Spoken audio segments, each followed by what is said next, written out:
Dua, tugas pokok utama Bapak Ibu sebagai guru dan kepala sekolah. Yang pertama, transformasi pembelajaran dengan menghadirkan pembelajaran dengan paradigma baru, berpusat pada peserta didik, berdiferensiasi, pembelajaran berbasis kebutuhan peserta didik, bukan kemauan guru.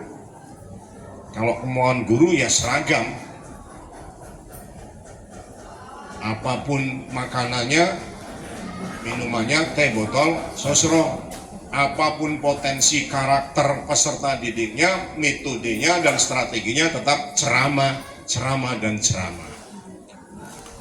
Tapi kalau berbasis kebutuhan peserta didik, pasti dilakukan pemetaan potensi. Nah, ini nggak sedang bicara pembelajaran, jadi sampai di situ saja. Yang ketiga, penguatan profil pelajar Pancasila, proyek penguatan profil pelajar Pancasila, 3 substansi kurikulum merdeka. Sudahkah dilaksanakan, sudahkah diaktualisasikan, sudahkah diimplementasikan? Bapak Ibu sendirilah yang mampu menjawabnya. Dengan apa menjawabnya? Dengan refleksi.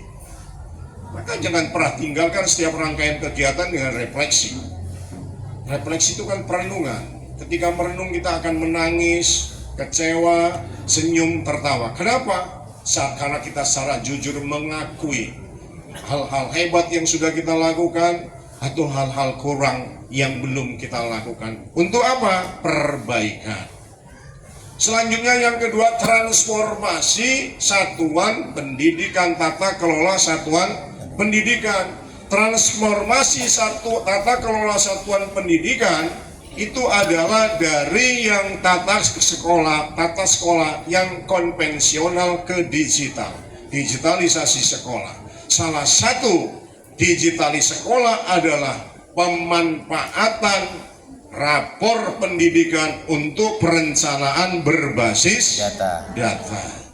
Amanah dari episode ke-19 episode ke-19 program Merdeka Belajar tentang rapor pendidikan.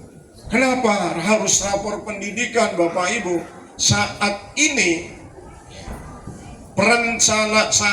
data yang sesuai dengan kondisi yang ada di sekolah-sekolah yang Bapak Ibu miliki, itu yang ada di rapor pendidikan.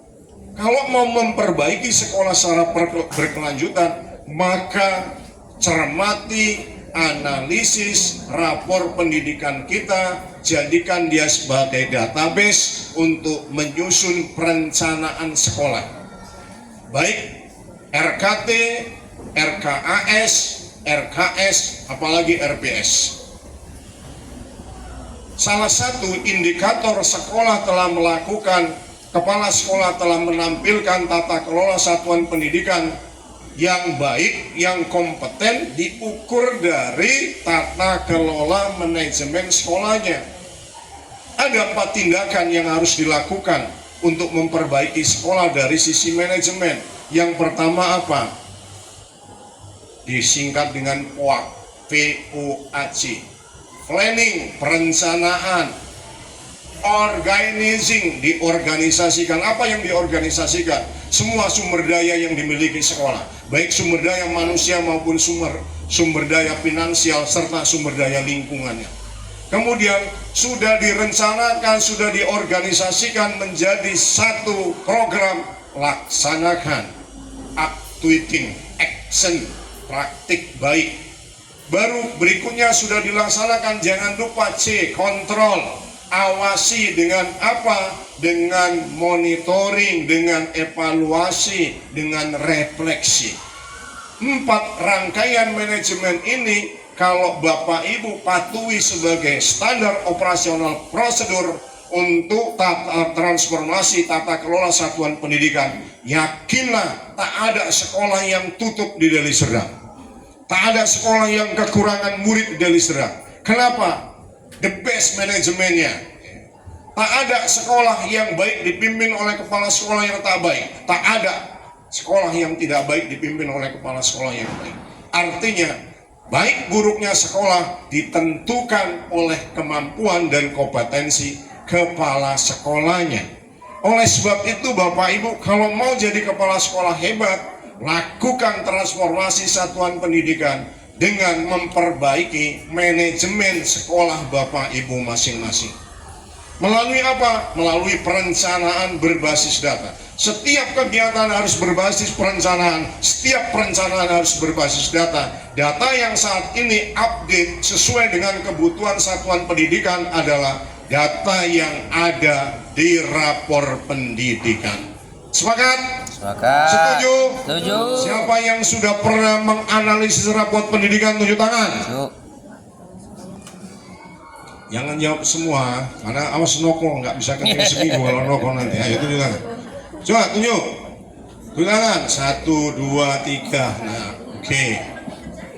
Padahal Bapak Ibu di rapor pendidikan itu sudah menyajikan data yang lengkap tentang capaian sekolah kita, walaupun dikemas dalam 5 dimensi, ya, 2 level, ya, indikator itu 2 lengkap.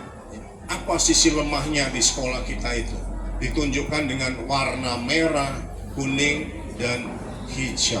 Mana yang diprioritaskan? Yang merah, ya, yang merah. Kalau Bapak Ibu menyusun perencanaan atau bahkan nggak pernah menyusun perencanaan, kalau diminta saja baru dibuat, kalau nggak diminta nggak dibuat. Nah itulah sama saja Bapak Ibu, kita berbuat tanpa niat, nggak sengaja. Jadi ngawur yang kita lakukan. Oleh sebab itu Bapak Ibu melalui kesempatan ini, Bapak Kepala Dinas pesan, saatnya istirahat. Bapak Ibu Kepala Dinas berpesan kepada kita, lakukan transformasi satuan pendidikan dengan menerapkan fungsi manajemen sebaik-baiknya, dengan menghadirkan perencanaan berbasis data yang memanfaatkan rapor pendidikan. Saatnya istirahat. Burung dara di tengah telaga, terbang tinggi ke pohon jati. Mohon maaf atas silap dan salah. Cukup sekian dan terima kasih. Terima kasih atas segala perhatian. Mohon maaf atas segala kekurangan. Dengan izin kita bersama, dengan ucapan Bismillahirrahmanirrahim, Loga Karya PSP Angkatan 3 Perencanaan Berbasis Data untuk Kabupaten Deli Serdang secara resmi saya nyatakan dibuka.